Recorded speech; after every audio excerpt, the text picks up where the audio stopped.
വീട്ടിലിനി സൽക്കാരങ്ങളൊക്കെ നടക്കുമ്പോൾ ഒരു item sweets ഇനി നിങ്ങൾ വീട്ടിൽ നിന്ന് തന്നെ ഉണ്ടാക്കുക കേട്ടോ. നിങ്ങൾക്ക് എളുപ്പത്തിൽ ഉണ്ടാക്കാൻ പറ്റിയിട്ടുള്ള രീതിയിലാണ് ഞാൻ ഇത് തയ്യാറാക്കിയിട്ടുള്ളത്. എങ്ങനെ ഉണ്ടാക്കുന്നത് നോക്കാമല്ലേ. 15 കോഴിമുട്ട വെച്ചിട്ടുള്ള മുട്ടമാലയും മുട്ടസുർക്കിയാണ് കേട്ടോ ഉണ്ടാക്കിയിട്ടുള്ളത്. ഫസ്റ്റ് തന്നെ മുട്ടയുടെ വെള്ളയും മഞ്ഞയും ഒന്ന് വേർതിരിക്കണം. അതിനായിട്ട് ഞാനിതാ ഒരു 10 എണ്ണം ഒരു പ്ലേറ്റിലേക്ക് ഇട്ട് കൊടുത്തിട്ട് ഇതാ ഈ 2 കൈ വെച്ചിട്ട് നല്ല 2 കൈയും നല്ല സോപ്പിട്ട് നല്ലോണം കഴുകണം കേട്ടോ ഈ ഒരു പരിപാടി ചെയ്യുന്നതിന് മുമ്പ് തന്നെ.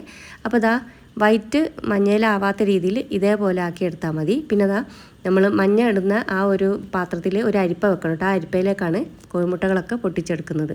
പിന്നെ ആ ഒരു വൈറ്റ് ഉണ്ടല്ലോ അത് നമ്മൾ മിക്സിൻ്റെ ജാറിലേക്ക് ഒഴിച്ച് കൊടുത്തതിന് ശേഷം പിന്നെ അത് അരിപ്പയിലേക്ക് ഇട്ട് വെച്ചിട്ടുള്ള കോഴിമുട്ടൊക്കെ നല്ലോണം ഒന്ന് സ്പൂൺ വെച്ചിട്ട് മിക്സ് ചെയ്തെടുക്കണം.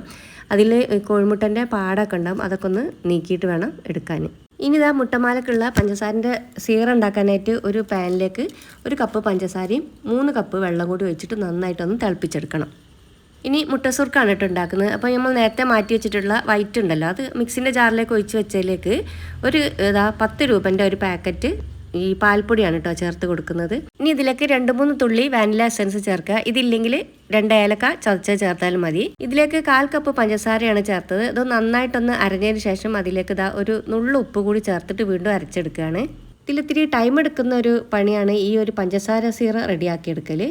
അതൊന്ന് സെറ്റായി വരുമ്പോഴേക്കും നമുക്ക് അപ്പുറത്തെ അടുപ്പിൽ ഒരു ഇഡ്ഡലി ചെമ്പ് വെച്ചിട്ട് അതിലേക്ക് വെള്ളം ഒഴിച്ച് നല്ലോണം തിളപ്പിച്ചെടുത്തതിന് ശേഷം നമുക്ക് മുട്ട സുർക്ക ഉണ്ടാക്കിയെടുക്കണം. അതിനായിട്ട് അതിന് പറ്റിയൊരു പാത്രം എടുത്ത് നന്നായി ഓയിൽ തേച്ച് കൊടുത്തതിന് ശേഷം ഒന്ന് ചെറുതായി ചൂടാറിയതിന് ശേഷമാണ് നമ്മൾ ആ ഒരു മുട്ട സുർക്കൻ്റെ ബാറ്റർ ഒഴിച്ചു കൊടുക്കുന്നത്. ഹൈ ഫ്ലെയിമിൽ കത്തിക്കാൻ കേട്ടോ, മീഡിയം മതി. ഇനി ആ പഞ്ചസാര പാനിയിലുള്ള അഴുക്കുകളൊക്കെ കളയാനുള്ള ചെറിയൊരു ഇതാണ് കേട്ടോ. അപ്പോൾ നമ്മളെ മുട്ടൻ്റെ വെള്ള കുറച്ചെടുത്ത് വെച്ചിട്ടുണ്ട്. ഇനി അത് ഇതിലേക്ക് ഒഴിച്ചു കൊടുത്തിട്ട് അതിനി നമ്മൾ ഇതേപോലെ കോരി മാറ്റണം കേട്ടോ. അത് കുറച്ചൊരു സമയം എടുക്കുന്ന ഒരു പണിയാണ്. ആ ഒരു വൈറ്റ് ഇങ്ങനെ നമ്മൾ തിളയ്ക്കുന്ന അനുസരിച്ച് ഇങ്ങനെ പൊങ്ങി വരും. അതിങ്ങനെ കുറച്ച് സമയം എടുത്ത് തന്നെ ആ ഒരു വൈറ്റ് ഭാഗം മാറ്റിയെടുക്കണം. അതൊക്കെ ഒന്ന് മാറ്റിയതിന് ശേഷം നന്നായി തിളച്ചുകൊണ്ടിരിക്കുന്ന ആ ഒരു പാനിയിലേക്ക് കോഴിമുട്ടൻ്റെ ആ ഒരു മഞ്ഞ ഉണ്ടല്ലോ അത് നമ്മളൊരു ചെറിയൊരു കുപ്പിയിലാക്കി ചെറിയൊരു ഹോൾസ് ഇട്ട് കൊടുത്തിട്ടുണ്ട്. ആ മൂടിക്ക് വളരെ ചെറുതിട്ടാൽ മതി കേട്ടോ. മൂടിൻ്റെ ഹോൾസ് വലുതായി പോയാൽ മാല നല്ല കട്ടിയിലേക്കും വരിക. ഭയങ്കര തിന്നായിട്ടാണ് കേട്ടോ വേണ്ടത്.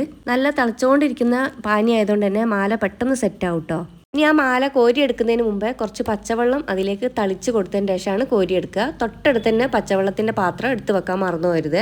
ഇതിൻ്റെ ഇടയ്ക്ക് മുട്ടസുർക്കയിലേക്ക് ഒരു കണ്ണ് വേണം, അതൊന്ന് സെറ്റായോന്ന് ഇടയ്ക്ക് നോക്കുകയും വേണം. ഈ മുട്ടമാല കോരി മാറ്റിയിട്ട് നമ്മളൊരു പാത്രത്തിലേക്ക് ഇട്ട് കൊടുക്കുമ്പോൾ ആ ഒരു ഇട്ട് കൊടുക്കുന്ന ആ ഒരു പാത്രം ഒന്ന് ചെരിച്ച് വെക്കണം. അല്ലെങ്കിൽ വെള്ളം അതിലിങ്ങനെ തങ്ങി നിൽക്കും. അല്ലെങ്കിൽ ആ വെള്ളം ഇങ്ങനെ ഊർന്നിങ്ങനെ ചെരിച്ച് വെച്ചാലാണ് വെള്ളം താഴോട്ട് പോയിട്ട് അത് നല്ല ഡ്രൈ ആയിട്ടുണ്ടാവും ഈ മുട്ടമാല.